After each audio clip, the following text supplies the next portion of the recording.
I mean, it looked pretty on the internet, but I don't know too many friendships that, especially female friendships, that are going through that, that are holding each other accountable, that are being intentional with what we say to each other, how we spend our time, even, you know, with us taking vacations, what are we doing to like pour into each other? It looked good on the outside, but friendship is the ugliest, most beautiful work when you are intentional, when you do it right.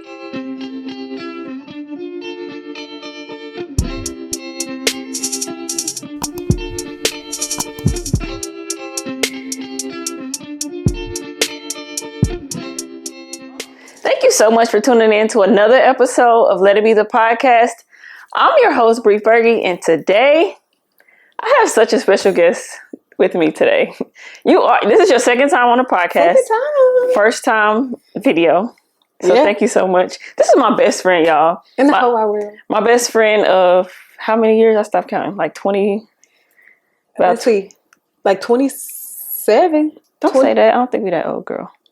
Oh. Yeah. Yeah, 20. That's crazy. That is very wild. This is my bestie. This is Gaelynn Patton. Gaelynn, thank you so much for joining me on the podcast. Why are you laughing? I don't know. You just make me smile. Because I said your government. That's so funny. Y'all, this is my best friend, Gaelynn. Gaelynn is, I want you to introduce yourself, first of all.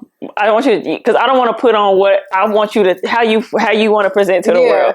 But Gaelynn is like my best friend. We'll get into the details of our relationship and all the things, but Gaelynn is a life coach. Gaelynn has so much insight, and I have been praying, like, I'm not going to lie, like, I knew I wanted her back on the podcast, but I had to wait for like the right time. So thank you for just supporting me. You know what I'm saying? Because sometimes friends are people who feel like, well, I know you, or why you ain't did this for me. It's like, I want you to be on a podcast, but I'm not moving until God says this is the time. You know what I'm saying? Right. And so because I was like, okay, God, like, what is this supposed to look like? And at the right time, you talk about divine timing. You know what I'm saying? So I just want to really appreciate you for being a friend and supportive and not making me feel bad, or, you know, not putting expectations on me, like letting God just really have his way. So thank you so much for that, friend. For sure, girl. I love you so much. All right, but Gaelynn, introduce yourself to the people. Let them know who you are, where you from, what you be doing, things like that. Where you from, what you be doing? Well, my name is Gaelynn Patton. I am from Kansas City, so born and raised in Kansas City.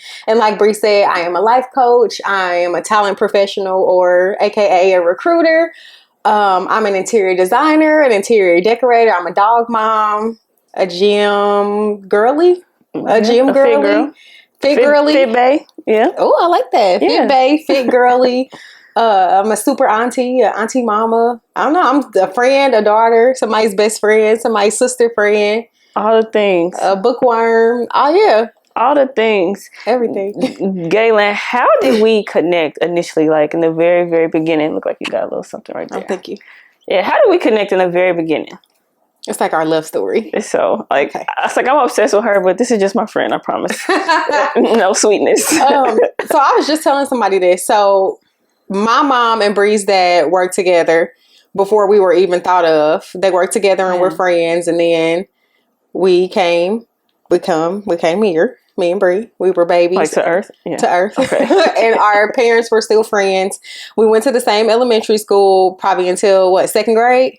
Second grade. And then we separated. So Bree went one place, I went one place. We traveled through like middle school and high school together, but you went to high school with my brother. So we would always like keep in touch, write on Facebook. I still look at our Facebook messages with all the uppercase and lowercase. Oh my God, why do we write like that? It was crazy.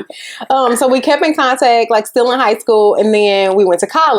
And so I was going on the elevator. I was getting on the elevator, and you were getting off the elevator. And I'm like, Bree? And you're like, no, you was getting off and I was getting on. I was bringing my stuff upstairs. That is how it went. Okay. Okay. Well, we ran into each other on the elevator. We ran into each other on the elevator. And I'm like, Bree, she like, gay, blah, blah, blah. So she lived on the 7th floor. I lived on the 3rd floor. But then you ended up moving to the 3rd floor, and we were like neighbors. Yeah. And we've been inseparable ever since. It was divine. And what's crazy is we've been out of college now for 10 years. Crazy to say. I hate when I think about it, like, we really grown up. Like, we've been out of college for 10 years. Where did that time go? It's crazy. Crazy.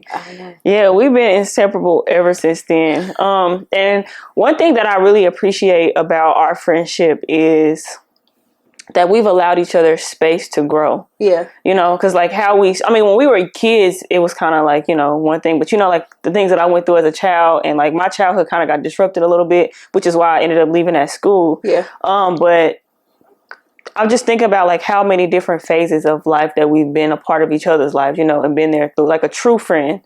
And when I think about that, like, I think about how I was, because I wasn't really used to communicating like my feelings, you know what I'm saying? And some of the times, like especially in college, remember I told y'all, like I used to be a crash out. So like, I didn't know how to express my feelings. A crash out. Crash out. Okay. Yeah, like I don't know that term. Yeah, I used to, like, I just didn't know. I would just wait until I get mad and then I shut down or I don't talk. And I remember one time he was like, "Girl, what is wrong with you? Like, what's like? Tell me, talk to me." And I'm like, "Well, I'll talk when I get ready. You can't make me say what you know." Annoyed. Girl, listen. So and then like when I like the healed version of me, when I look back at that, it's like I really like you come from a family where like y'all talk. Yeah. Like, what's the issue? I don't come from that. We didn't talk about anything. You just go on, like you let time pass, and then when you feel better, then you move on. You know what I'm saying? And so it was new for me to have relationships with people where like you actually care about what's wrong. Like you waiting to use it against me. And I've always moved in my life. Like I didn't know how to be vulnerable. You know what I'm saying? Like I move with a protection. Yeah. Cause you're not going to take advantage of me. I'm not going to tell you something so you can use it against me. But that's the way I was raised. And so with you were never, ever like that. And I just think about the times like that. It's you and then like our other friend Kayla and then like our other friends too. But our relationship, our bond helped me see myself in a completely different light, and it helped me learn how to be vulnerable. Yeah. And that's really what I wanted to talk about today. Just the power in vulnerability, the value of vulnerability, just in relationships, not just platonic friendships, and romantic relationships and professional relationships. I want to get into all things vulnerability, life coaching, all the things. And so I thought you would be the perfect person to talk to. Thank you. Especially, it's a superpower. How would you define vulnerability? I'm really visual, so I'm gonna paint a picture. Okay. I think that vulnerability it's that part of us that we work so hard to get to know, but it's like the same part of us that we run away from. It's like the things that you know about yourself that you don't want to face, but you need to face it. I think about when you meet a stranger or you meet a group of people, the one that is the most vulnerable, talking about their lives or talking about those experiences, those are the people that we look to and that we admire because vulnerability is literally our superpower. I would define overall vulnerability as the safe space within yourself that you're willing to share with somebody else. So like it would be extremely hard for me to be vulnerable with you if I was still looking for those spots within myself, under rocks. It's like, okay, I've come to terms that this is who I am. And so now I can open that place up to you because I'm comfortable with it. Well, who I am. I'm comfortable with it. And a lot of times you can see it. I mean, you can see it in your everyday relationships. It's like sometimes we notice things about people, and not to judge anybody, but like, when somebody, like you said, is a crash out and you kind of doing too much and when they need to search for healing in those areas. But the moment they search for healing, it opens up y'all's relationship or their relationship to so many other things. So it's like that spot that you become comfortable with so that you can share with the world or share with everybody else. Oh, that's deep, girl. I love that. It's so weird, like not weird, but like seeing you in your like professional bag. You get what I'm saying? Like when I outside of just being my friend that I could come to and talk to, it's like, no, you have like insight because you studied and you prepared for it. So I just sometimes it's like, wow, like you're right. How did you know in our friendship, rather, like how did you know to not write me off as like, I don't even know how to ask this question. Like, not write me off like you crazy. Like, she don't know how to talk. Like, I don't want to be friends with her. Like, what was it from your perspective? Yeah. I am like a coincidence or a divine person. So it's like, what are the odds that, and it's so crazy because when I met you, I was cleaning out my room to go to college and I found where you wrote your number on that little bitty piece of paper. The corner of a little bitty piece of paper. I found that before I went to college and I'm like, I'm a hoarder, so I ain't throw it away. I'm just like, I'll stuff it in the back of the drawer and then I meet you. And so to me, that was divine. And so I'm thinking about the situation that like, okay, this was my best friend through elementary school, and then we reconnected in high school, and now we go to the same college. It's like, oh my God, we're meant to be. And I think we were like together, but we took like different paths in college. But our friendship has always been sincere. It's always been genuine. It's always been, whether we knew it or not, a place where we could be vulnerable. Even before we got to that point, like, oh my God, I don't really, I'm going through healing, or I need to heal through this. It's just always been, our friendship has always been that. And I think that you've always been so supportive and like real with me. And I'm always one that like accountability is important to me. Before I even knew that accountability was important in relationships, it's like, hold me to the degree that I talk about. Yeah. So if I tell you I want to do this, or if I tell you this is my hope, I tell you this is my dream, I tell you that I don't want to do this, hold me to that. And you always like, even when I don't want to hear it, you always come to me with like the most sincere advice, or like the best ways to say something. And I'm like, girl, look, I ain't want to hear that, but it's always what I wanted to hear, but in what the best way. To hear, yeah. You know when people real with you, and you know when people are not supposed to be in your life. I never got that vibe like, I don't really know about this. We got our, we have our ups and downs throughout the friendship, but it was never like, I want her out of my life. Yeah. It's crazy that you say that, because like we talk about accountability. I remember like freshman year, I feel like everybody had a great time. It was like college is new, so we all kicked it, had a good time. But then I knew that like I never been like a party person. I don't really like to be like outside, but I was like kicking it first semester. And I remember in second semester came. I remember, this is a transparent space. It was after I moved out. Like I had a roommate, but I was like, I can't do the roommate thing. And so I pretended that I was crazy, and I got my own I got my own dorm, and ended up moving 2 doors down from Gaelynn. And one time I had came in the dorm after, it was during the week probably, and I was so high. And I came in your room and I sat on your bed. Who knows what I was talking about, but I know I was high. He was looking at me like, not like a judgment, but it like, you better than this, you know? And you was like, girl, get that out of your system. Out of your system. I have always heard that in the back of my mind. I don't judge, no, do it. Like, do what you do. Like, your conviction ain't my conviction. But when you said that to me, it always made me think like, you are better than this. Like, cause what you doing? Yeah. Why are you like, have you did your homework? You gonna wait till the last minute? You know what I'm saying? So it was just like that, even that part of accountability. And like, you were my friend that like, we in the library. So I feel like watching you made me, it snapped me into like, why did I come here? Because for me, college was an escape, but it was like, are you just going to escape here and get lost? Or are you going to escape here and get intentional? And so I watched how you're a Kaufman scholar, you know what I'm saying? So like, I always remind Gaelynn of like, when it's weird saying your actual name. Yeah. But I always remind Gaelynn of like, who she was. I remember Gaelynn walking around in college with her head up high, like just, man, I wish I had a word for it. Head high, backpack on, like you walking with purpose, always intentional, like your confidence, always here. You know what I'm saying? That's how I remember Gaelynn. Like, that's how I've always seen you. It's like Gaelynn is very, you're so intelligent, you're purpose driven, you're intentional, like you are smart, you are a go-getter, you put your mind to something and you do it with excellence. And I've always don't cry. I always think of you in that light. And so like, even when we be having our moments now, I'm like, go back to that Gaelynn that was walking around that college campus. You know what I'm saying? Like, you definitely like made me better. Oh, really? You did. Like, you definitely made, like, I know that I would not have gotten through college without like having a friend like you in my corner. So I really do appreciate that. For sure. And I think it's mutual. It's a blessing to have a friendship, because we see online not as people like friendships are this long. And yes, sometimes friendships get tested, because we have definitely had moments where I'm like, I ain't got it. Like we ain't got nothing for each other in this season. You know what I'm saying? Like, it's been that. But I think coming back to the core of like who we are as people, things that we've been through, it's like, because you're not the kind of friend that's like, you can't put us in a cage. We always thinking about elevating, growing physically. What books are we reading? Spiritually, all the things. You know, like, you're one of those friends that like, and I think you need people like that in your life. I don't want a friend that's just like, I'm only comfortable on this level, and so I'm gonna judge you if you want to evolve. Even for me, especially like as I entered into this faith walk, because it was hard for me to accept my identity, like, because I know who I was. I remember. And then it was like, well, God was starting to get a hold of me. And I'm like, well, how can I be that when I've only been this? Right. And it's like, well, why can't you be this? And you will always check me like, why can't you grow past that? Like, why? And you always be like, well, let me play the devil's advocate. And I'm like, the devil don't need no advocates. That will always be our argument. But you really helped me see myself past the limits that I put on myself. Yeah.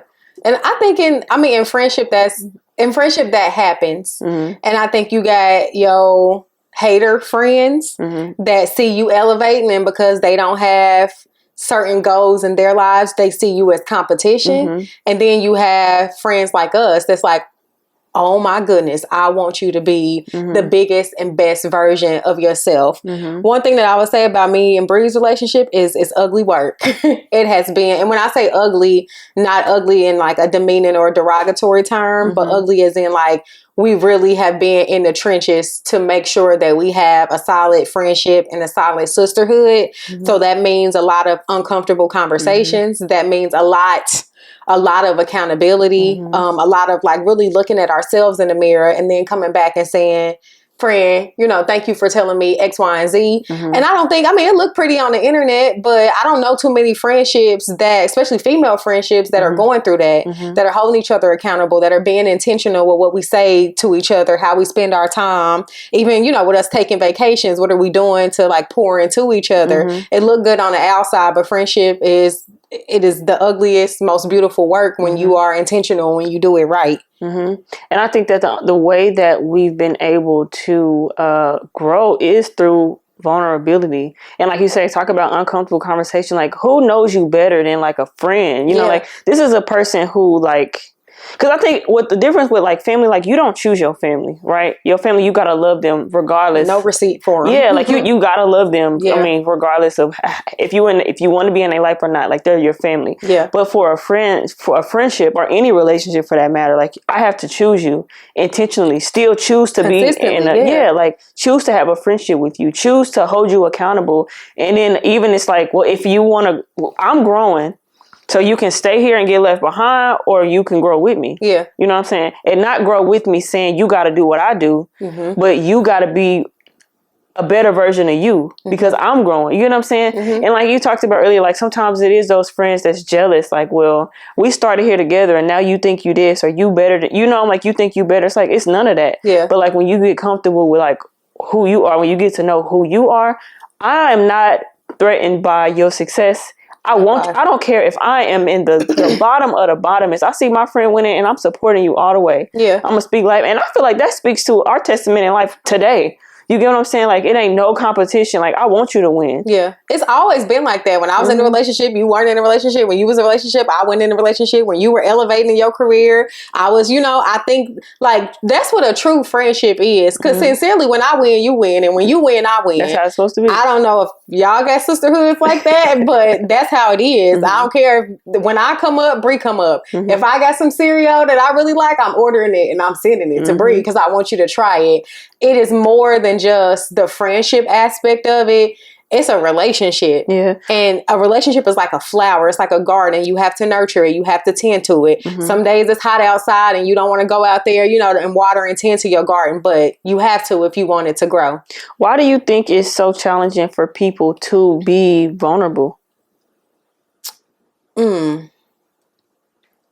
our society today, we got to do everything alike. We got to dress alike. We got to think alike. We got to do everything alike. So imagine that mindset on top of wanting to get to know the ugly parts of you, but being fearful of those ugly parts of you. I think that we have such a microwavable society that it's easy for us to run away from who we truly are. And that requires vulnerability. I think that's why it's hard for people. Nobody like to be called out. Nobody like to be wrong. It's even people who don't like to be held accountable. But those are the areas where you really, really, really grow. Like you think about the first time when you started therapy and your therapist read you. And you was like, girl, you don't even know me. Girl. You don't even know me. Why you talking like that? But then you get out of the session and you start thinking. You start thinking like, wow, do I really respond like that? Is that really the mindset that I have toward things? Have I been moving throughout life like this? And you take your time and you journal about it. You may talk to your friend about it, but then you start to get more comfortable with those sides of you. Because I can't do nothing to go back and change the things that I've done. I can get better and I can become more associated and more acquainted with who I am now. And I think that's why vulnerability is hard, because if you don't know yourself, if you don't know who you are, where you come from, why you may act like that, of course it's going to be hard for you to articulate it to somebody else. But it's like me, I know I'm a talker. I know I've never met a stranger. And it was some parts of my life where people made me feel, family members, friends made me feel bad for that. Like for being the person that I am, the light that I am. But now, through vulnerability, through therapy, through accountability, intentionality with my friendships and intentionality with myself, it ain't nothing you gonna do to shine my light. No, I have not met a stranger, and that's just my personality. That's who I am. So I think that when you become more comfortable with even the ugly sides of yourself, and you start to perfect those sides, or even get to a point where you like them, you can be more vulnerable and show that to people, because we all different. Your ugly sides look different from my ugly sides, but when you become well acquainted with your sides, I'm like, dang, Bree, thanks for sharing that with me. It's like a light around it. It's really a superpower. I love that. And what about like when it comes to something that I have learned to adapt to? Like, say we are enlightened, right? And maybe we have people in our lives that are on the same accord. They don't see themselves like we see them, from parents, friendships, all the things. Something that I had to learn this because I like not projecting.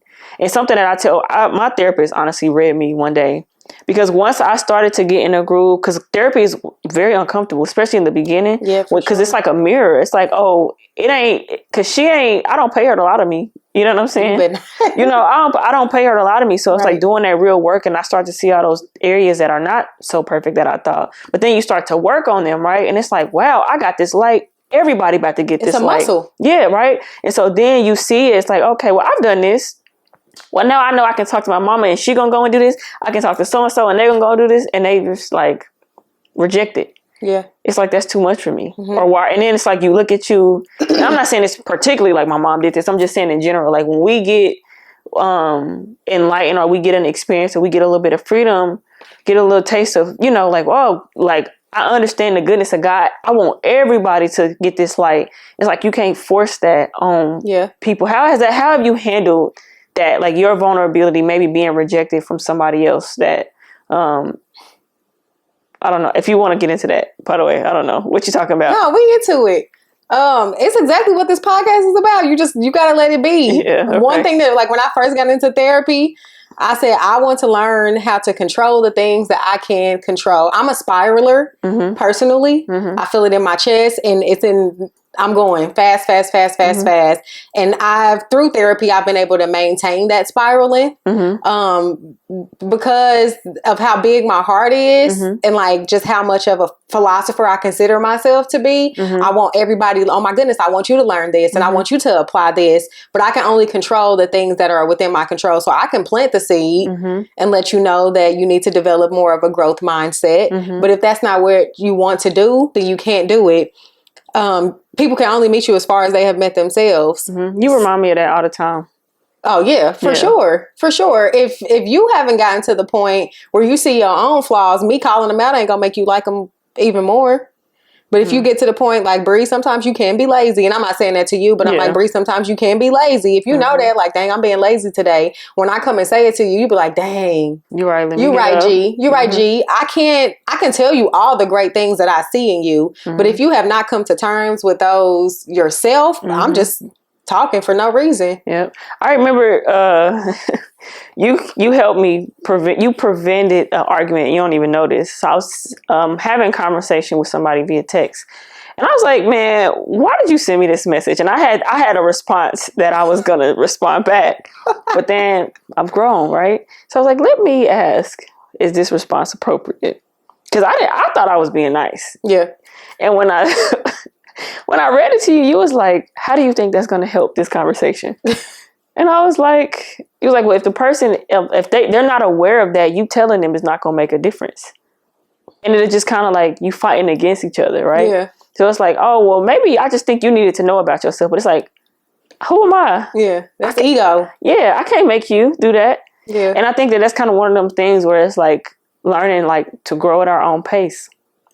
My pace ain't your pace. Yeah. And that makes it hard. So how do you leave room for, or do you know, just in relationships in general, like this is not a relationship that's conducive to me in this for my life in this season. Mm-hmm. Do you know when to, like, how would you say, like, it's time to, like, move on from this friendship, relationship, or whatever? Or not, like, necessarily I gotta cut you off forever, but, like, how do you know when to do that? I'm all for giving grace. Mm-hmm. And I also know how to advocate for myself, which is a muscle that I hadn't been familiar with flexing. Mm-hmm. But it's communication and it's advocating for yourself, but also giving grace within relationships. Mm-hmm. Like some of the times where we've had hardships in our relationships, Mm-hmm. maybe we'll take a couple of days and then we'll come back and, communicate about it. I'm all for relationships that got two people on both ends working. You may have 80% to pour in. I may have 20% one day. But if you are working in the relationship, I'm all for it. Mm-hmm. I'm all for it. I know myself, and I know when a relationship is not going to allow me to grow anymore, because we're not even talking about the same things. Yeah. And not saying that we can't be friends, but I can't allow for you to draw as much energy from me as you were before. Mm-hmm. So, Bree, if you want to go and do whatever you're going to do, I wish you well, but don't call me with that. I love you. Be safe. It's like boundaries. It's definitely, it's a lot of boundaries. I would say it's grace and it's boundaries and it's controlling what you can control. Because I'm not you and you are not me. Mm-hmm. You may have a completely different picture of what you want your life to look like. Mm-hmm. I'm just here. I think that relationships are supposed to be fluid, though. You know, like nimble. If I'm supposed to, like I'm growing, I'm not going to project, but I'm not going to allow me to hold on to this, and it's keeping me from growing or doing what it is that I know I'm supposed to do. And like, even if, like, and it's no judgment to nobody else, but it's like, for me, I can't do this, or I have to move this way, or I got to remove certain things. You know what I'm saying? Yeah. And that is what I appreciate about our relationship too, because I'm going to be transparent. So like, as I've been walking just in this season and learning how to surrender, especially this year, like, okay, God, I don't know what you're doing, but I ain't got no choice but to like follow you. And I see where I have influence and like the impact that I have and how God uses me, like at church or whatever, right? Yeah. And he's taken away certain desires that I've had. And it's not that I think that certain things are wrong, but it's just like, for me, I can't, like, I got to be mindful of where I allow myself to be, because I don't know like who it'll impact, because it's a responsibility, but it's something that I'm willing to surrender to. I'm willing to sacrifice who I used to be to walk into who God is calling me to be. Absolutely. You know what I'm saying? And what I appreciate the most about our relationship is you've never judged me for that. Oh, I appreciate that. And sure. You never, and I don't know if you ever felt this way internally or not, but you never made it seem like I'm judging you because you have a glass of wine. This year, God told me to be sober. Yeah. But he told me to be sober, not because drinking is wrong, but last year, not because drinking is wrong, but because my vices. If I knew everything that I was going to endure in 2024, I definitely would have leaned on a vice to numb my pain, to help me feel better. But instead, I had to deal with it. And you never judged me or made me feel like, well, you all want to turn up. And not that that's you a turn up person, but you get what I'm saying? And so, because sometimes you can be around people where it's just like, I'm an outsider now, or I'm an outcast. Like, you just give me space to just be who I am. And I think that is that's important in any relationship, romantic, friendship, family member, like be who you are. But I think it's too, like, you have to know to, like, who you are and who I am, are we still in alignment? Even if we're not at the same level, are you taking from me, or are we still pouring into each other in some way, Yeah, no, I think that in the beginning, this was probably like when you first moved. Like, what was that, 2016 when you first moved? That was hard because we like had just graduated college. So for the most part, we were on the same path. And then our paths started to drastically split, too. Started to split a little bit. So I think in the beginning, it felt like some judgment because we weren't doing the same thing. Mm-hmm. But as I started to get to know myself more and I started to evaluate where I wanted to go, it's just like I love you because of who you are and who you're growing to be. Mm-hmm. I don't want you to be the same person. Mm-hmm. We actually talk about our hopes and our dreams and what we want for our lives. Mm-hmm. I'm going to tell you, like, if you talk to me about that and I don't see you executing and producing that, that's when I'm going to side eye you because that's not my friend, you know? So what if my friend's path right now looks different? What's the baseline? You know, what's the baseline? What are we leaning on? What can we always come back to in our friendship? And every relationship and every friendship doesn't rely on that. Our friendship has done that. And I would say it's love. It's love and it's genuine respect and appreciation for one another. That's what has allowed for our friendship to grow. That's why I leave room for you to be exactly who you are. Because I want to see you to be the biggest and best person ever. I don't want to see you be Bree from 2024, you know, or Bree from 2020. I want you to be Bree that's going to elevate every single year. And me judging you or me making you feel like you're judging me, I just feel like you said, relationships should be fluid. You grow and you be who you want to be. Things do have expiration dates. And if the point came where our expiration date was in 2021, you'd be like, dang, I miss my girl, but that just wasn't what our relationship was. So just some things are out of our control. Yeah. I think it is hard because when you have people that you start with, everybody is not blessed to have a relationship that is 27 years old. You know what I'm saying? Yeah. Everybody's not. That is crazy to say that out loud because it makes me feel like a little old lady too. But really? Yeah, because like the fact that I can remember something from 20 years ago is crazy to me. It warms my heart. Really? Yeah. It's a blessing to be. It is a blessing to age. Yeah. I'm not talking about just friendship. I'm talking about in general. Like I remember this happened 20 years ago. It's like, that's girl, that's crazy. But what I was going to say is, I forgot what I was going to say, but I was going to say something about friendship. I was going to say something about just friendships. But I think that is important when it comes to just friendships and allowing people to just be who they are at their own pace. But I want to ask, like with vulnerability comes growth and evolving. As you see me evolve in my faith and like the journey, how I was saying like earlier, like it was a drastic change for me. But God gets our attention in so many different ways, right? Yeah. And sometimes it can be through circumstances. Sorry, my little makeshift sign. Sometimes it can be through circumstances. Sometimes it can be through heartbreak. And I know like initially for me, God, like I went through something in college that really rocked me to my core. Yeah. And like that is as crazy as it is. Cause like I always had like and I don't like to talk about this season of my life really, but that was like when I was like, oh, it's got to be something deeper because I can't do this on my own. I can't get through this because it affected the way I saw myself. It just my confidence, my self-esteem. Yeah. It really, really impacted me a lot. And so that was when my relationship with God I started to get a little bit more serious about it. Like I wanted to know. And then once God was like, turn that job down, follow me.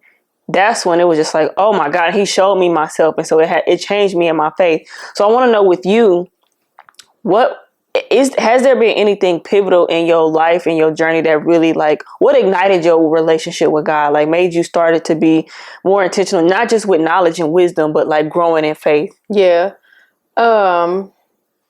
I've always been like, I grew up in the church, you know, all of that. I think that when you get older, if it's not a muscle that you are flexing with like working on and building your relationship with Christ, you start to lose it a little bit. Yeah. Get a little casual. Yeah. You get more. Yeah. You get more casual with it. And for me, you were a part of that because I went through a terrible breakup,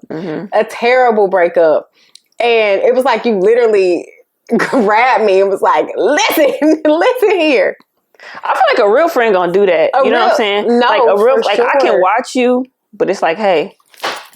No, and that's how our friendship has always been. It's like, okay, I'm gonna give you the game, but you do what you want to do with it. So I went through a very terrible breakup, and you were literally there for me. You never told me what to do, but you planted those little bugs in my ear, like, I can't help you with this. You probably can't even help yourself. God is going to have to help you with this. That's the only person that's going to help you with it. And when you're in a relationship, you know, and you see your life with somebody and then it comes tumbling down, that hurt. That hurt. And it like you said, it just crushed me and hurt me to the core. And I feel like I didn't have nobody. I feel like I couldn't talk to my friends about it because you weren't in my relationship. I couldn't talk to the person I was with about it because look what happened. I couldn't talk to my parents because are y'all disappointed in me? I couldn't talk to nobody. The only person that I could talk to and find comfort in was God. And I remember one time where I was going through the situation and I was in there listening to a gospel song. I was in the bathroom listening to a gospel song, crying. You bust in the room talking about something. Turn that Jazmin Sullivan off. I'm like, girl, it's not even Jazmin Sullivan. What was it? I was like, I'm trying to get my spirit right. She was like, I hear you in here crying to that Jazmin Sullivan. I was like, Bree, it's not Jazmin Sullivan, girl. I'm in here counting my blessings because thank you, God. Yeah. But honestly, if it wasn't for you and you put me on like Devos in the Bible app, and I think like during that time, I probably knocked out like 100 of them in 3 days because I'm just like, I can't. Something. Yeah, I can't do this. I can't do this by myself. So I think that shook my world up. And I'm like, God is literally the only person that knows my heart enough to heal me because I can't do it. I can't do it. I can't meditate through it. I can't work out through this. I can't cry through this. I can't stay in the bed through this. God, literally give me strength so that I'm sorry. Go ahead. You first. No, I don't. Go ahead. Literally give me strength to get through this because I feel like I'm about to die. And I just want to say, like, I'm so proud of you, you know. And I think that we do need real friends in our life that's gonna hold up a mirror and say, "Remember who you are." Yeah. I remember that season. It was not easy to watch. You know what I'm saying? And like, I remember that season and just being like, Gaelynn. That Gaelynn that was walking on that campus with her head held high. I remember telling you like your spark is gone. You know, I remember seeing that, and that's never ever who you've been, and it hurt me. But I knew that I couldn't heal for you. It was just like, God, how can I be here for her? Yeah, I remember you called me one day. I was like, after therapy, I hopped right on the highway and came to you. Immediately, me and my dog hopped right on that highway and came to you. And it was kind of one of those things where I was like, I pray for you so much in that season because it's kind of one of those things where it's like the work that God had been doing in my heart, like what I went through forced me to him, right? Yeah. Because I couldn't lean on my own understanding. I couldn't. Like everything that I tried to do on my own wouldn't work. And I knew that like, because I've been through that, I was like, only God is going to help you through. So I was like, God, how can I be here for her in this season and not force my beliefs on her, but to allow her to like pace herself with you because only you can restore her heart, you know? And I'm just so proud of you for how you handled and navigated that season of your life because it was like a gut punch, you know, like with a bulldozer, you know? Yeah. But you didn't, because a lot of time, I remember one of the first things that I told you was like forgiveness, because unforgiveness is a prison. And if you internalize this, it's gonna affect you. It's gonna be like a poison, a cancer that grows. And some of us, like forgiveness feels like crazy. Like they don't deserve forgiveness. Yeah. But like you deserve to forgive them because you don't deserve to be stuck in that place of hurt. Because a lot of people are stuck in hurt and they've never been able to heal from it. And so that was one of the main things that I wanted to remind you of, like forgiveness. It ain't about him, it's about you.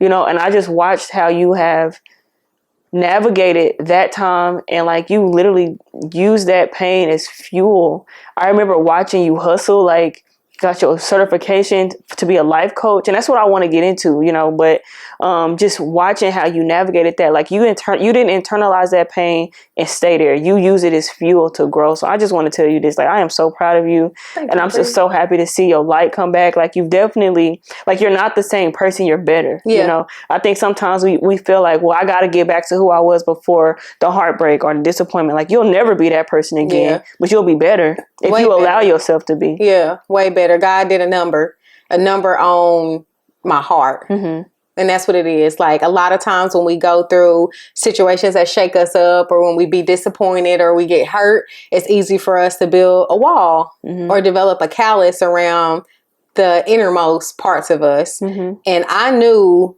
one, that's not what God wants for me. That's not how he sees me. And that's not how he wants me to see myself. I am a genuine light.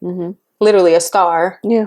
Period. Literally a star, and nobody deserves to dim my light. The crazy thing about life is that pain is inevitable.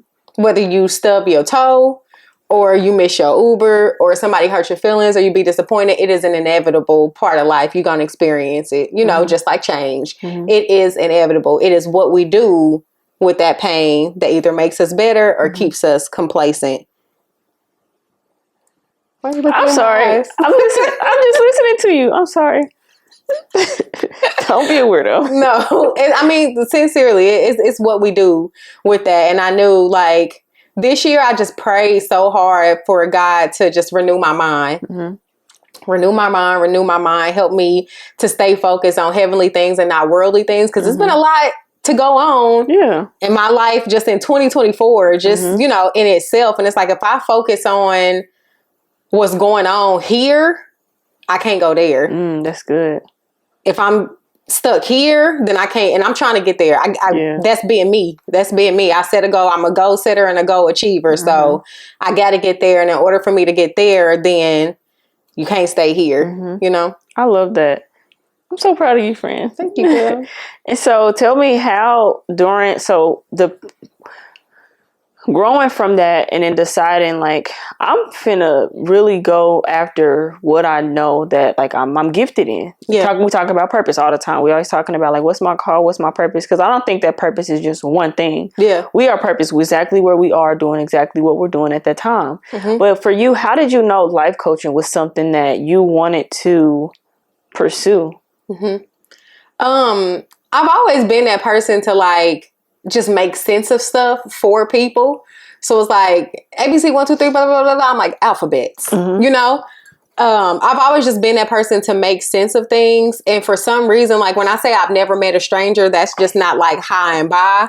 Like, I can meet somebody and then we end up talking about their life story and I give them a nugget. And then the next time I see them, if I see them again, then it's just like, oh my goodness, you helped me in X, Y, and Z. And so I love On Purpose. My boy. Oh, Jay Shetty. Yeah. I love him so much. He's been such an inspiration. And obviously he has a background that doesn't mirror, you know, what my background looks like. But I knew that, like, my experiences and the story that I wanted to tell and the changes that I wanted to help people see in their story, like, I had to do something with that. Probably like maybe 2018. I started praying, like, God, show me my purpose. What do you want me to do? What do you want me to do? And I had these jobs where I'm like, okay, well, you know, this could be it. And then I move and I'm like, okay, this could be it. And none of those were fulfilling. Like, none of them filled my cup. It was just like, you're just doing this, you get paid, blah, blah, blah. When I put the pedal to the metal for life coaching and went, like, full speed, it's like I could literally see my cup, felt my cup filling up. It's just the aspect of helping people make sense of those things that, aside from a conversation with me or a session with me, would not make sense for them. You know what? You brought up Jay Shetty, and that just reminded me of one of my favorite trips that we had. So I remember for your birthday, we went to Chicago to see Jay Shetty's book, because you would send me episodes from him and I'd listen to him, but it wasn't until I went to that live show where I started. Is he a life coach? Yeah. Okay. Well, I didn't know that, right? And you've always, like, been the friend that's like, you always on something new, you know, like, you don't do what everybody do. You're different. You're eclectic. That's my favorite word to describe you. Very, very eclectic. But you introduced me to Jay Shetty. And so for your birthday, I wanted to surprise you, you know, and I was like, let's go. But it was such a treat for me. Yeah. You know, I feel like that filled both of our cups. It did. But it was such a treat for me. Like, wow, there's so much you can do. Because, like, most people probably look at a life coach like, what is a life coach? Actually, tell me, what is a life coach? I am not a therapist. I cannot tell you that you are bipolar, schizophrenic, but I can help you implement processes, implement everyday practices so that you can put your mind, your soul, or even your life at ease. That's what I would consider myself as a life coach. I help you make sense of the things that otherwise wouldn't make sense. So you set a goal, you want to go to the gym every day. It's easy to say that, but what are we going to implement to ensure that you get to the gym every day? Or you want to save $1,000 by the end of the month. All right, what goals are we going to set? What conversations are we going to have to ensure that you get there? So it's like an accountability partner. It's an accountability partner. and somebody who's unbiased too, like somebody who doesn't know you personally. All I can do is help you. Like, I ain't got nothing to do with Momo and your mama and them. You know what I'm saying? I don't care how much money you make. I just want you, if financial freedom is the goal that you have, we're going to have to be transparent in our conversation with that, which means that you're going to have to look in the mirror and say, hey, my spending habits suck. And that's why I'm not achieving my goals. That's totally fine. What practices are we going to implement to ensure that you do it? And a lot of people have brilliant ideas all the time, but they don't know how to get there. Mm-hmm. My job as a life coach is to help you get there. I'm not doing the work for you. Mm-hmm. I'm helping you get there. I'm skilled and I am certified to help you and to implement, provide you with the processes, mm-hmm. the templates, the tools that you need to achieve your goals.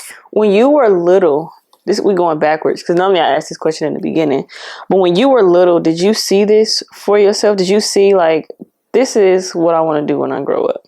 So growing up, I wanted to be the president of the United States. Period, friend. Okay. Now, I'm okay. A pediatric dentist or a philanthropist. Okay. Those were my three. And I think in some aspect, while I'm not like a pediatric dentist or the president and not a philanthropist yet, mm-hmm. I think that there are characteristics of each career that have, poured into me being a life coach. Mm-hmm. So life coach in itself, no, I've always been a good leader. Mm-hmm. I've always been a good leader. For sure. I've always been able to like manage my time and like think ahead, mm-hmm. like to see the mountain and be like, okay, well, I know over this mountain is where I'm supposed to be. What am I going to do to get over the mountain? Mm-hmm. I've always had that. I've always been very tactful, very precise, mm-hmm. very driven. And I think because those are things that I practice in my own life, I can give you the recipe easy. Because I do it myself. Mm-hmm. What's your favorite part about life coaching? Oh, getting to know people. Getting people to open up about their vices or characteristics that they wouldn't talk about elsewhere. Mm. That's my favorite part about it. And I've had conversations with clients or potential clients. I remember I had a conversation with a couple and I was just asking deeper questions to get them to talk. They never signed up and I'm actually fine with that mm-hmm. because now you've had a vulnerable conversation to say, hey, I ain't got no money to pay for a life coach, but this life coach did help me think about how I can change basic habits to achieve my goal. Mm-hmm. So I love having the conversations with people. I love the spark that I see when people start to achieve mm-hmm. and when they start to see like different versions of themselves. It's like when you go to the gym and you lose your first 5 pounds, mm-hmm. you're like, oh my goodness, I want to keep going. I love that part. Yeah. The testimonials. Yes. I love good. that. I love that part. What I've noticed just, you talk about how like all things work together. You are such a creative. You've always been a creative person. And you showed me just like your programs and like how you created these processes. And I was like, that's that creativity side. Because sometimes we think like, oh, it's only supposed to look like this. But you've implemented everything that you've done into that. And then like you go, I think about like a candle. Like I'm a candlestick and I went and lit your flame. Somebody else go and like somebody else's flame. That's mm-hmm. how we become lights in the world. That's exactly. And I think too, like, how would you say faith?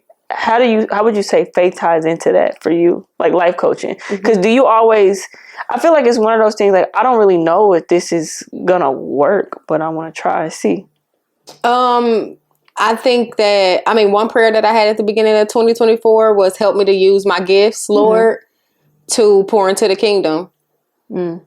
Literally. So if my mind is creative, how is my creativity going to help me fulfill your purpose? Mm-hmm. If I am a great speaker, how are my speaking abilities going to help me pour into the purpose? Mm-hmm. So I just look at it like that. And, I got all these gifts, all these things that I'm good at. I can do hair. Mm-hmm. I can paint nails. I can do nails. I can do like all of these things. And they are no good to me by myself, That's good. For me to just keep them hidden. What can I do to serve? Mm-hmm.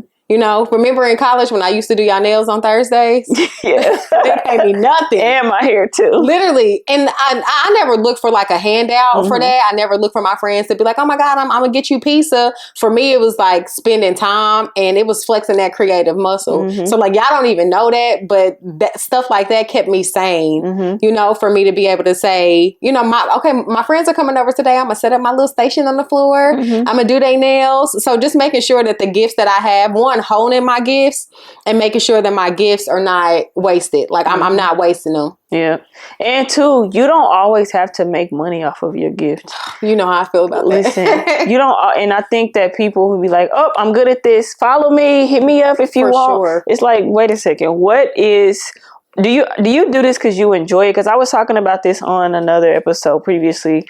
Like, we are supposed to honestly serve from an overflow. Like, if my cup is full because I know that this is fulfilling me, I'm not draining myself to prove a point to somebody else. I'm not saying the work ain't a lot, because this is a lot of work for me too. You know, it's taxing sometimes, but it also this is filling my cup. You know what I'm saying? Like, this is filling my cup. And that's why I'm like, okay, God, I know that this is bigger than me, because I need you to help me. Like, I can't do this on my own. Yeah. You know, and I think that that's where God is. So if money come with that, cool. But that shouldn't be, if you only looking for purpose to tie that into money. Yeah. I want to be a life coach because I want to be the richest and the biggest. And it's like, you got the wrong heart. Yeah. And you're not doing it for the right reasons. For me to be a life coach, do you know how intentional I am with having an overflow? I'm pouring into other people's lives. You know, and if you would have asked me 2 years ago, absolutely not. My cup was completely empty. And that's how I was able to say, like, okay, this is not the place for me. But as I've been able to grow and get to know myself, I can't pour from an empty cup. I'm not a nice person when I do it. And that's not that's not who I am. But when my cup is overflowing because I'm doing something purposeful, I can easily pick up the phone for my friend who may be in a crisis, you know, and be able to guide her or provide her with some words of wisdom. But if my cup is empty, you just annoying me at this point, you know? Yeah. I like that you actually brought that up, because I want to know, as a life coach, or like, I'll say this, somebody like me, for example, my podcast is very vulnerable. I talk about a lot. I've shared a lot of my life. I've emptied myself out a lot. Or think about a therapist. Like, I'm taking on so many people's problems and things like that. As a life coach, I'm trying to help somebody else see themselves in a way, and I don't even know, like, do I see myself in that way too? You know what I'm saying? Like, sometimes it can be taxing. So I want to know, how do you pour into yourself intentionally? Like, what are some things that you just like to do just off GP by yourself? Oh, the gym, of course. I love, girl, that's like breakfast. Actually don't even eat when I'm sick. Like, no, I love the gym because it gives me an opportunity to sort out my thoughts. I get to sort out my thoughts. I get to be honest with myself. I like to read a lot, and I've been really into like audiobooks this year, because reading in itself just takes you to a faraway land. It really stretches that mental muscle that you have. I'm also a doodler. Okay. I like to doodle. You be doing everything. I do be doing everything. I'm trying to live my life to the fullest. Yes, I don't need to leave no leaf overturned. None. Like, you know, I don't want to leave anything behind. If I could do it, like, we didn't try. I feel like try your hand at something. Yeah. And it ain't got to be anything for the public to see or judge you. You ain't got to do it for the gram. Do it because you love it. Do it because you enjoy it. Yeah.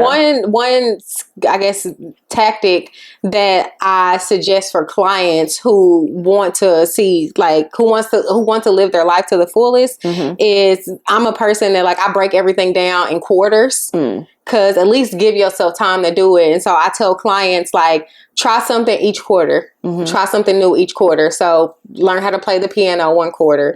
Take on running the next quarter.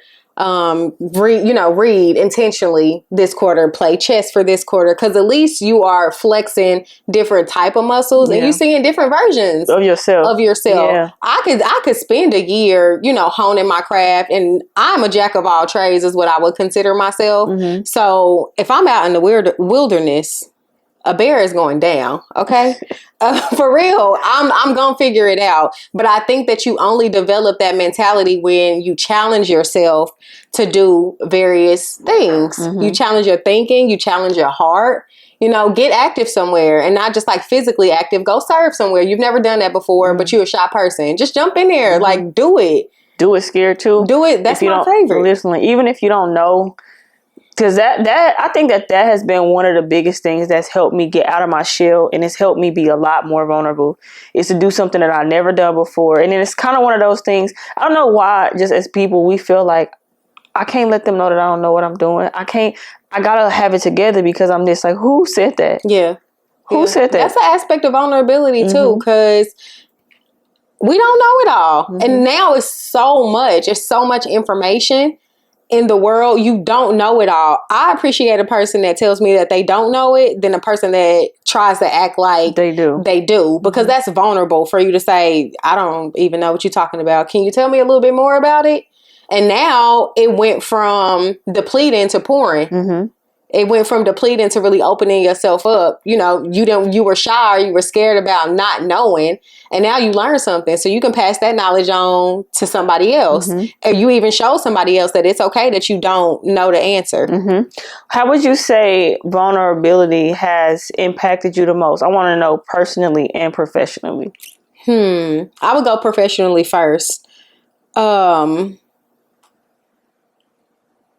Like, I'm getting into my bag with advocating for myself because I don't feel like professionally that's something that I've been strong at. Mm-hmm. So professionally, like now, I'm quick to say, I don't know how to do that, or you're overwhelming me. You know, just a little bit. I'm a human being. I may be the best human being to do this job that you've seen, but I am also a human being. So that comes with vulnerability. Professionally comes with asking questions. You know, sometimes we'll sit in a meeting and act like we know. You don't know what they talking about.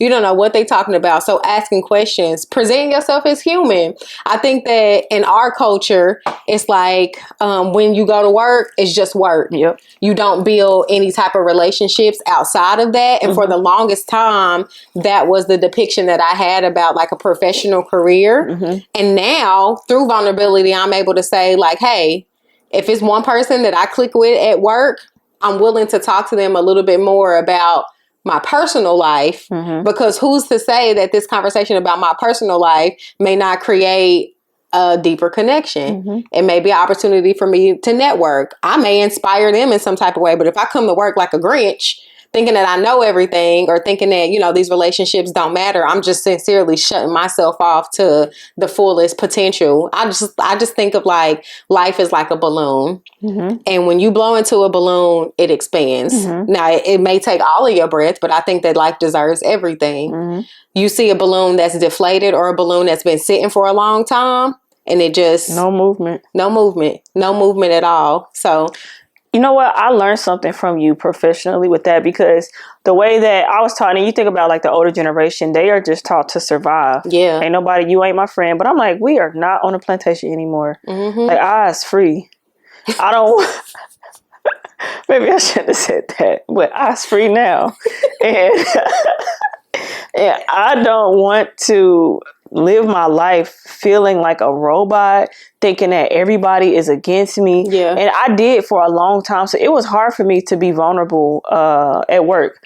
I felt like you are not my friend. Granted, I don't think everybody needs to know everything. Boundaries. I think you need to have discernment on who you open up to and not. But at the same time, you know how many great people I've connected, especially in my last season with work, like that, learning to be vulnerable at work changed my career, my personal career, you know, and professionally, like learning that. And then also I probably, you know, was too vulnerable with some people and it like bit me. But again, boundaries. I learned, I won't do that no more. I'll know what to look for. That, you know, but I think that that's how you do get to grow and evolve, even as an employee, you know, like if I didn't share my dreams or how I wanted to go, it's like, I think the older generation is like, well, we got a good job. We need to keep our head down and just don't cause no disruption. But it's like, I don't want to just stay here. I don't want to just live to survive. Yeah. That's bondage to me. Yeah. I want to experience my life to the fullest. Yeah. Give everything. Like, you know what I'm saying?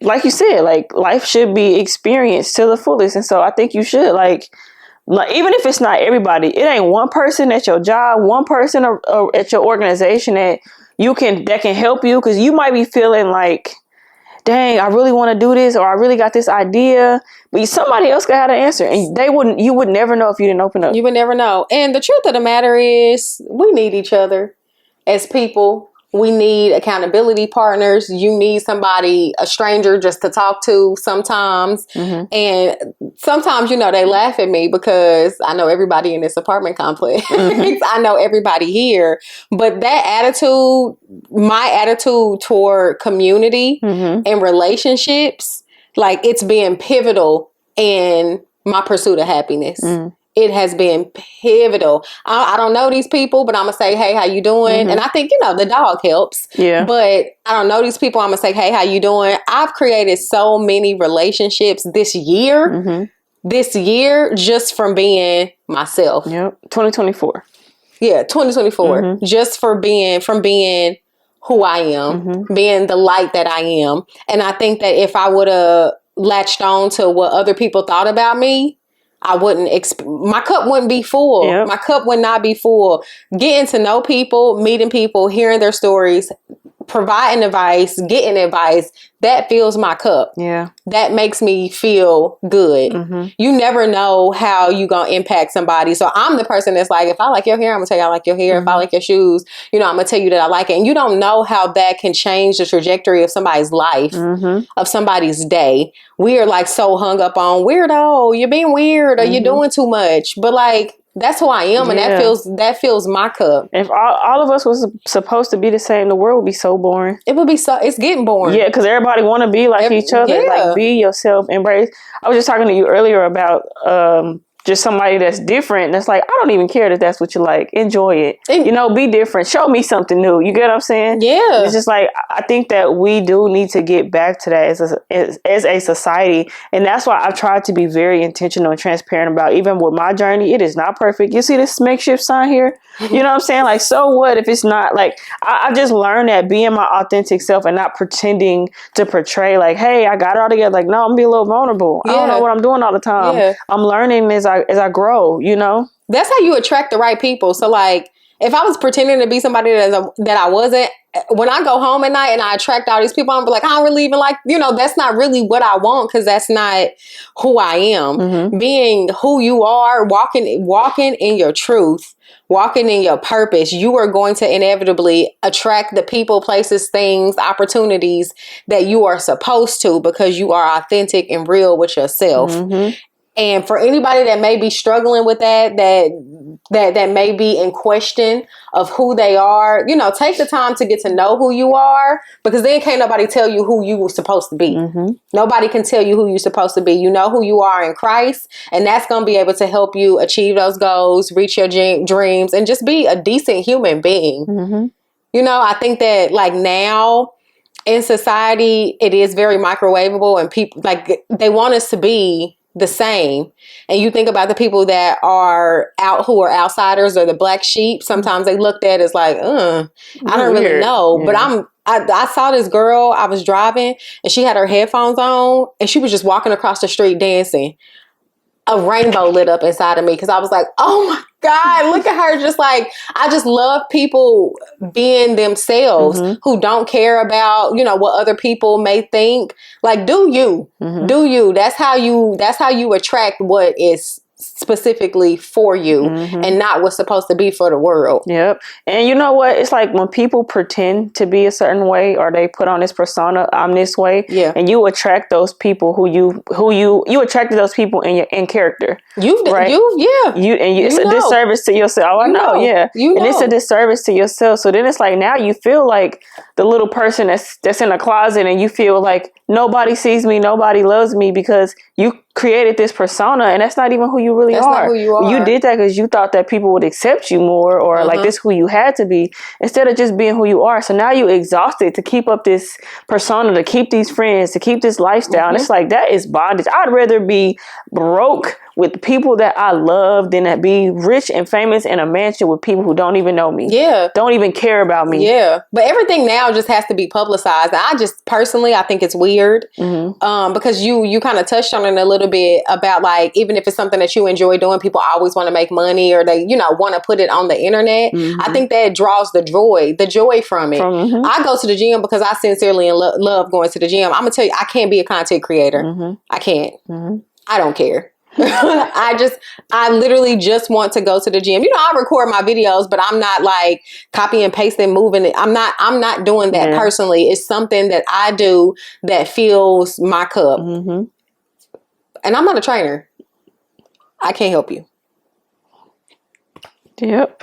I can't help you. So I can just show you what I'm doing. And I think that is I think that is good. I think that answers honestly the question on both personally and professionally, like vulnerability, it is freedom. What would you say to somebody who, I really think this a lot about the older generation, and it's just like, I want more for y'all. Like, I want y'all to have friends. I want y'all to be vulnerable because life is so beautiful when you have other people in your life. Like when you have friendships and people that can help you grow. What advice would you give as a life coach to somebody like, I don't even want to just say older generation, because I think some people are like this in general. They don't feel like they need nobody. Like they don't feel like they need to open up, that they're okay with how they are. Maybe they are. I don't know. But if they would never ask for it out loud, but you can give them free advice, like how to change or to maybe try something different, what would you tell them? In COVID, we lost a lot of people, one, because of the virus, but also because of how secluded we were. We need each other.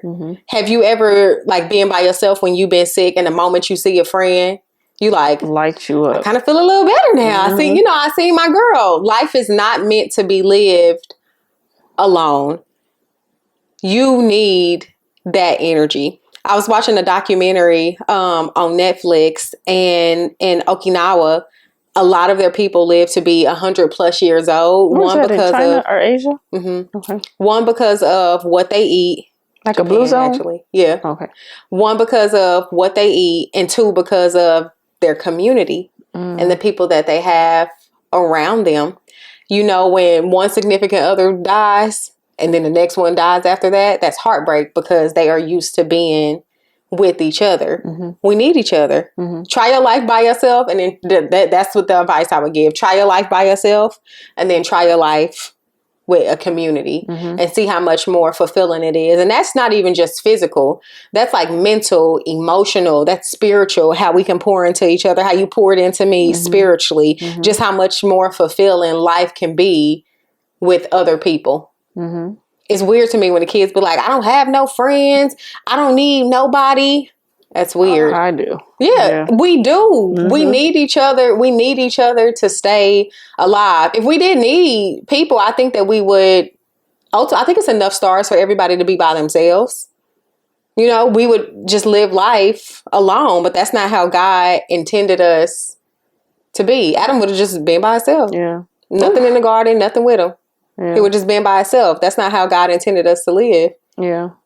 I'm grateful. I pray that I just wish everybody could have a friend like you.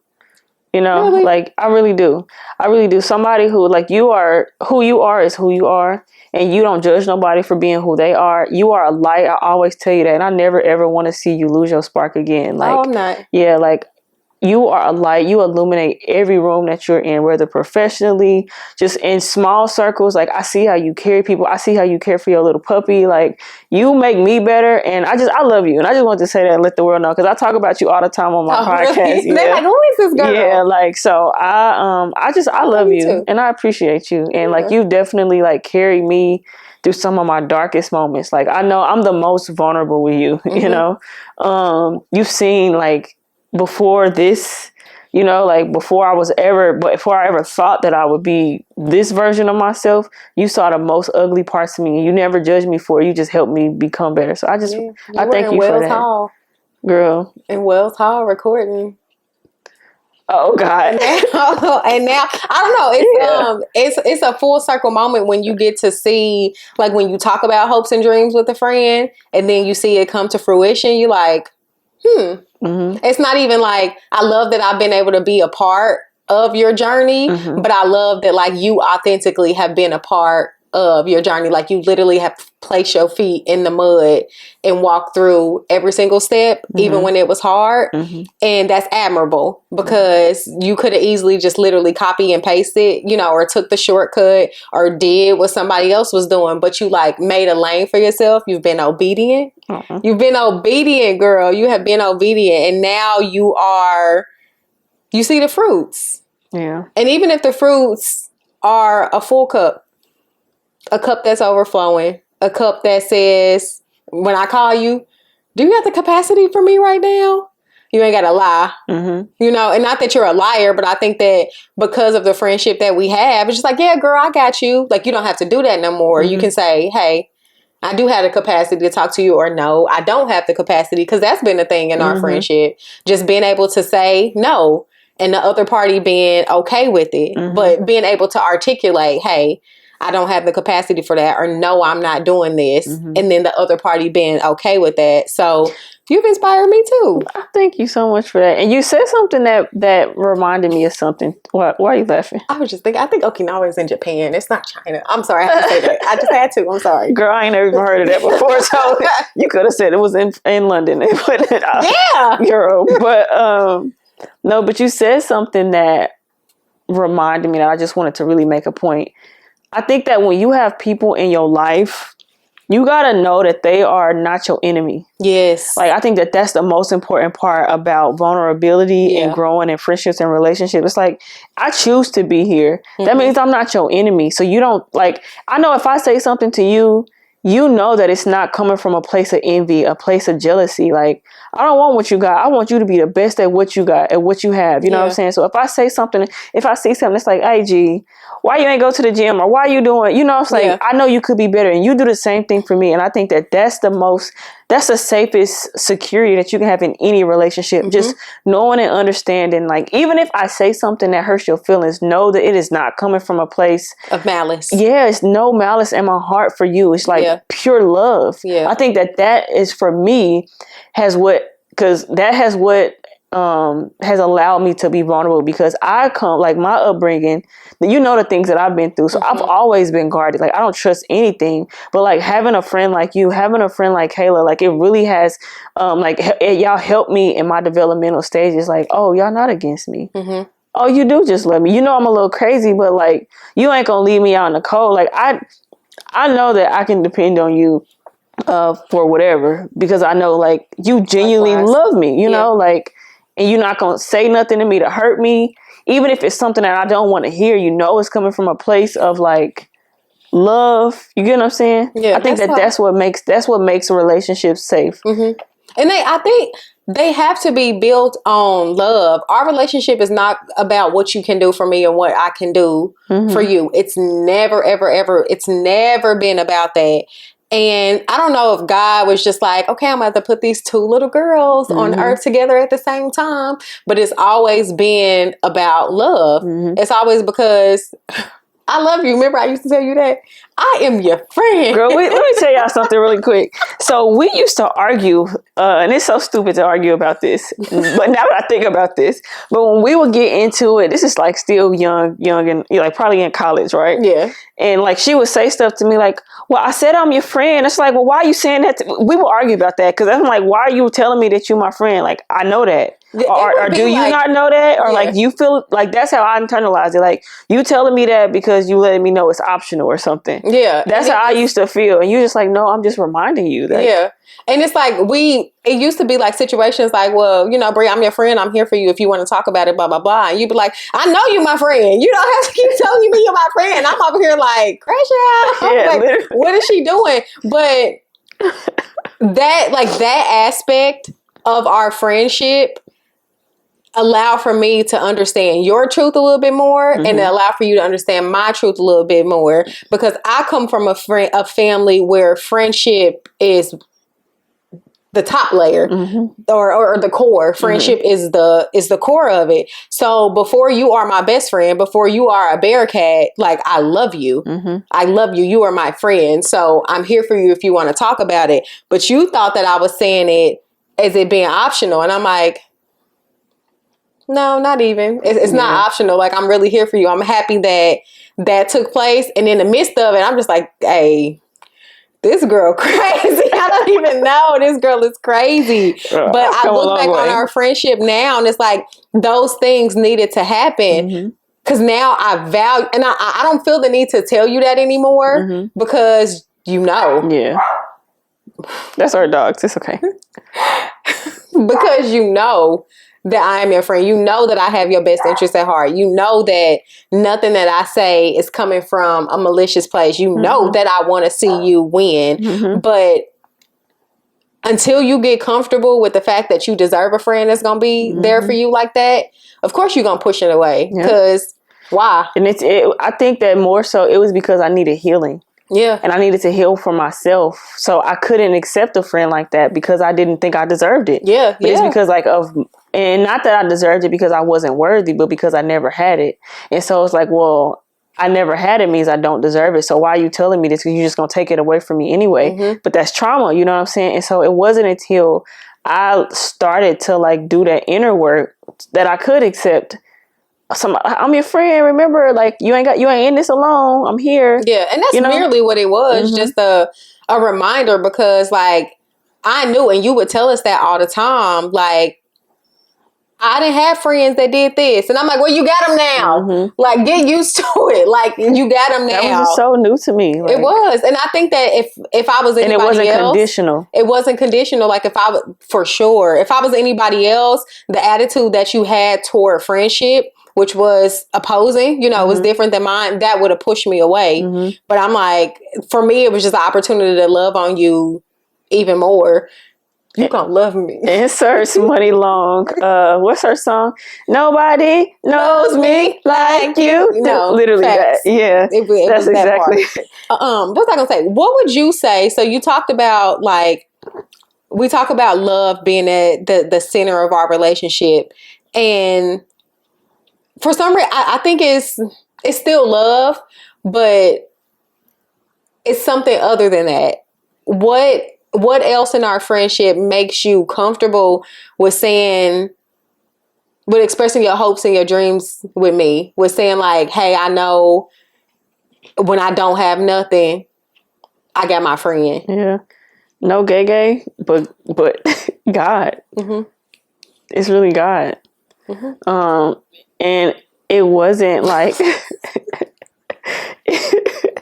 it was like my relationship with God helped me see him in other people. What a friend we have in Jesus. Literally, for sure. Literally. And it's because I know that it's God because of like I said, you've seen me through some of my ugliest moments, and you just chose to love me instead. And you never judge me, because sometimes people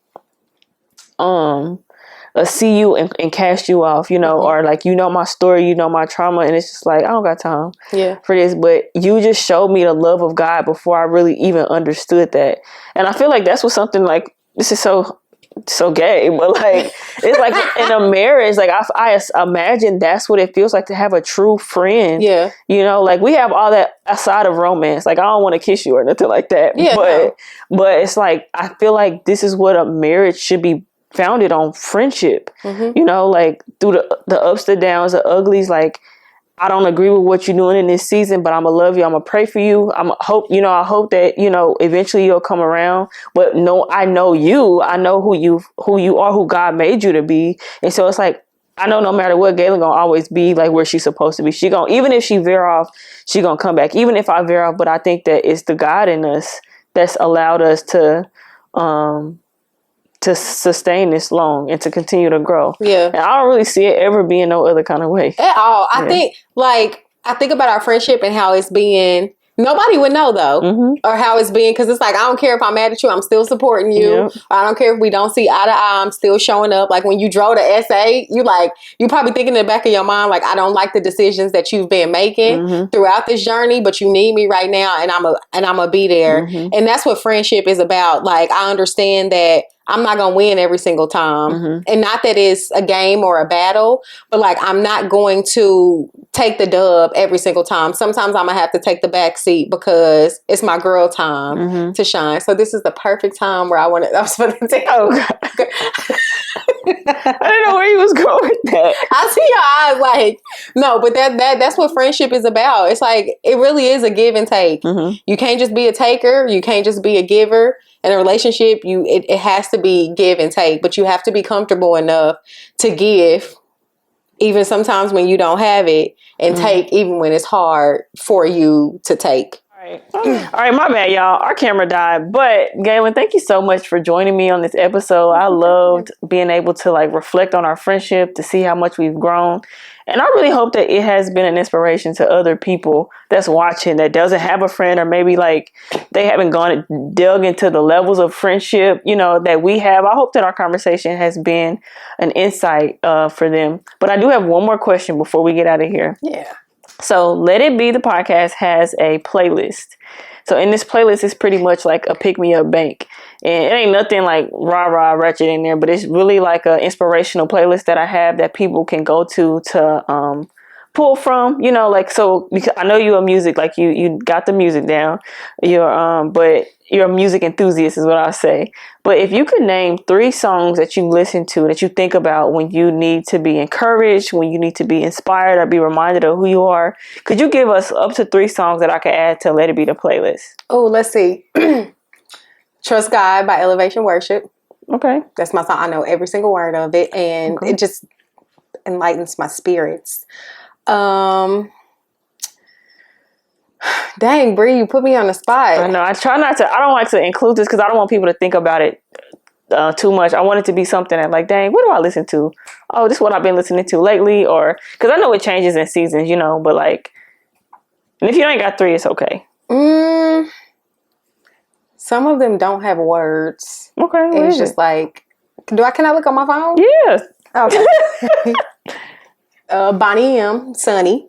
All right. And it's just talking about the dark days being gone and the light days. It's a song from the 80s. Okay. And then my last song would probably be, it's an old school song, Order My Steps by some old church choir. Order my steps in your word. I was screaming that in the shower before you came. But that is one of my favorite songs, but it also is my prayer every single day that, you know, God orders my steps in everything that I do.